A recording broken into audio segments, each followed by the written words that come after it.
में आज नामांकन दाखिल करेंगी डिंपल यादव। तो बड़ी खबर आपकी टीवी स्क्रीन पर, अखिलेश यादव के साथ नामांकन करने पहुंचेंगी डिंपल यादव, जहां सुबह 11 बजे का समय निर्धारित किया गया है जब कलेक्ट्रेट पर जाकर नामांकन दाखिल किया जाएगा। मुलायम सिंह यादव के निधन के बाद से मैनपुरी सीट पूरी तरह से खाली हो चुकी थी, जिसके बाद एक बार फिर से इस सीट पर उपचुनाव होने जा रहा है, जो कि बेहद महत्वपूर्ण बीजेपी और समाजवादी पार्टी के लिए है, क्योंकि जो कांटे की टक्कर है वो दोनों ही पार्टियों के बीच देखने को मिल रही है। इस बीच कलेक्ट्रेट पर सुरक्षा के कड़े इंतजाम भी किए गए हैं, जहां मुलायम सिंह यादव के निधन के बाद ये मैनपुरी सीट खाली हो चुकी थी और ऐसे में लोकसभा सीट पर उपचुनाव में समाजवादी पार्टी ने डिंपल यादव को अपना प्रत्याशी के तौर पर मैदान में उतारा है। डिंपल यादव आपको बता दें कि पूर्व मुख्यमंत्री अखिलेश यादव की पत्नी और मुलायम सिंह यादव की पुत्रवधू हैं। बता दें कि नामांकन के दौरान कलेक्ट्रेट पर सुरक्षा के कड़े इंतजाम भी यहां पर रहेंगे। तो बड़ी खबर आपकी टीवी स्क्रीन पर, जहां मैनपुरी सीट पर अब किस तरह से जो उपचुनाव होना है उसकी लगभग तैयारी तमाम राजनीतिक दलों की तरफ से की जा रही है।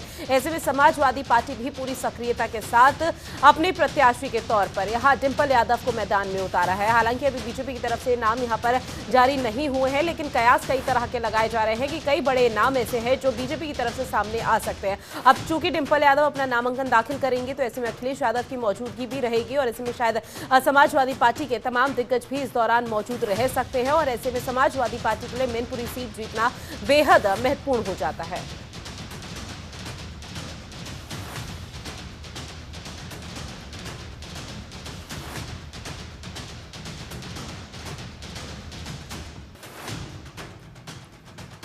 बड़ी खबर आपकी टीवी स्क्रीन पर, जहां सुबह 11 बजे कलेक्ट्रेट पर जाकर नामांकन दाखिल करेंगे डिंपल यादव और इसके साथ ही आपको बता दें कि कलेक्ट्रेट पर सुरक्षा के कड़े इंतजाम भी रहेंगे, जहां मुलायम सिंह यादव के निधन के बाद से मैनपुरी सीट खाली हो गई थी, जहां एक बार फिर से उपचुनाव होने की तैयारी यहां पर की जा रही है। समाजवादी पार्टी और बीजेपी में सीधी कांटे की टक्कर है और इस बीच मैनपुरी में आज नामांकन दाखिल करने के लिए डिंपल यादव पहुंचेंगे।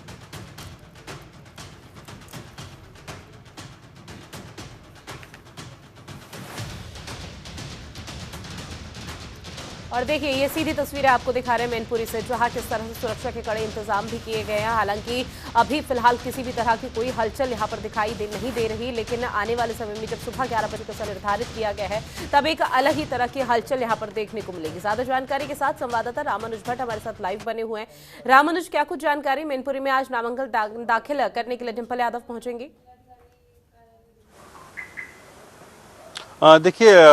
ऋतु, अगर बात की जाए कि आज जो है समाजवादी पार्टी के प्रत्याशी मैनपुरी से डिंपल यादव बनाई गई हैं, आज वो अपना नामांकन दाखिल करेंगे और उसके साथ साथ अगर बात की जाए तो डिंपल यादव के साथ जो है अखिलेश यादव मौजूद रह सकते हैं, उनके साथ जो है प्रोफेसर राम गोपाल रह सकते हैं और धर्मेंद्र यादव रह सकते हैं, आदित्य यादव रह सकते हैं और ऐसे में तेज प्रताप रह सकते हैं। और ऐसे में अगर बात की जाए कि जो तमाम जो है परिवार के लोग वो उनके साथ मौजूद होंगे, समाजवादी पार्टी के तमाम जो जिले भर के जो नेता हैं वो भी मौजूद रहेंगे और ऐसे में समाजवादी पार्टी के प्रत्याशी के तौर पर डिंपल यादव को मैनपुरी से उतारा गया है। आज उनका नामांकन लगभग 11 बजे करीब का समय रखा गया है और हो सकता है उससे पहले अगर वो कलेक्ट्रेट पहुंच जाते तो नामांकन करेंगे, लेकिन कहीं ना कहीं समाजवादी पार्टी पूरी तरीके से तैयारियां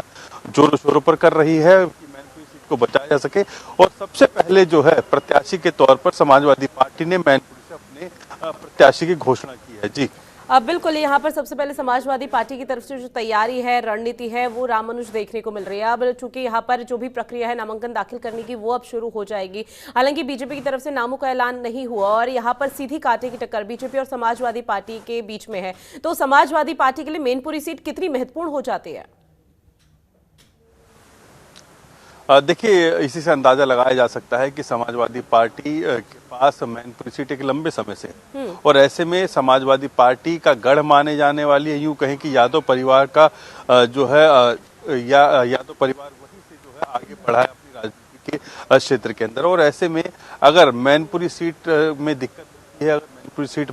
जो है लूज करती है समाजवादी पार्टी, तो उसके आगे के भविष्य के लिए खतरा बन सकती है। और ऐसे में समाजवादी पार्टी ये नहीं चाहती कि मैनपुरी सीट पर कोई और राजनीतिक दल काबिज हो पाए और ऐसे में सारी तैयारियां समाजवादी पार्टी ग्राउंड स्तर पर कर चुकी है और तमाम नेताओं के साथ, तमाम जो क्षेत्रीय लोग हैं उनसे मुलाकात कर चुकी है, उनके जो नेता हैं। और इसके साथ साथ अगर बात की जाए कि कैसे मैनपुरी को बचाया जाता है, क्योंकि मैनपुरी सीट की अगर बात की जाए तो अगर समाजवादी पार्टी वो सीट हारती है तो जाहिर सी बात है गढ़ जो है वो कहीं ना कहीं टूट जाएगा, गढ़ भेदा जा सकता है। और अगर गढ़ भेद दिया या बीजेपी या किसी भी राजनीतिक दल ने, तो जाहिर सी बात है उसके बाद जो है और समाजवादी पार्टी के जो है दिन जो है वो और खराब हो सकते हैं। क्योंकि समाजवादी पार्टी ने जिस तरीके से विधानसभा चुनाव लड़ा, कोशिश थी कि इस बार विधानसभा चुनाव में सरकार समाजवादी पार्टी बनाए, लेकिन कहीं ना कहीं जो लग गया कि समाजवादी पार्टी का जनाधार जो है पहले के मुकाबले बहुत ज्यादा कम हो गया है। और ऐसे में अगर जो 17 की अगर बात की जाए,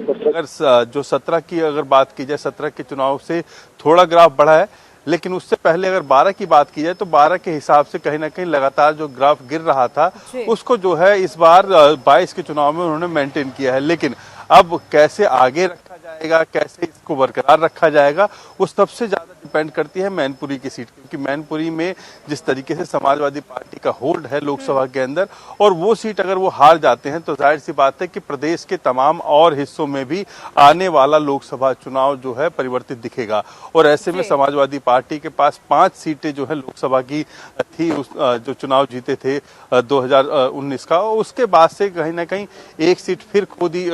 फिर उसके बाद अगर बात की जाए कि आजमगढ़ की सीट खो दी, फिर उसके बाद बात की जाए कि रामपुर की सीट खो दी। तो ऐसे में कहीं ना कहीं अब समाजवादी पार्टी इस सीट को बरकरार रखना चाहती है ताकि अपने जो टीम के आंकड़े हैं उसको कम से कम बचा सके। और ऐसे में अगर बात की जाए तो समाजवादी पार्टी लगातार कोशिश कर रही है कि इस सीट को बचाया जा सके, और इसीलिए डिंपल यादव को प्रत्याशी बनाया गया ताकि उनके परिवार का ही मेंबर रहे। और परिवार के मेंबर को कहीं ना कहीं मैनपुरी की जनता भी मानती है कि अगर परिवार का कोई व्यक्ति रहेगा तो जाहिर सी बात है कि आने वाले समय में अगर सरकार बनती है समाजवादी पार्टी की तो मैनपुरी पर खासा ध्यान रखा जाएगा।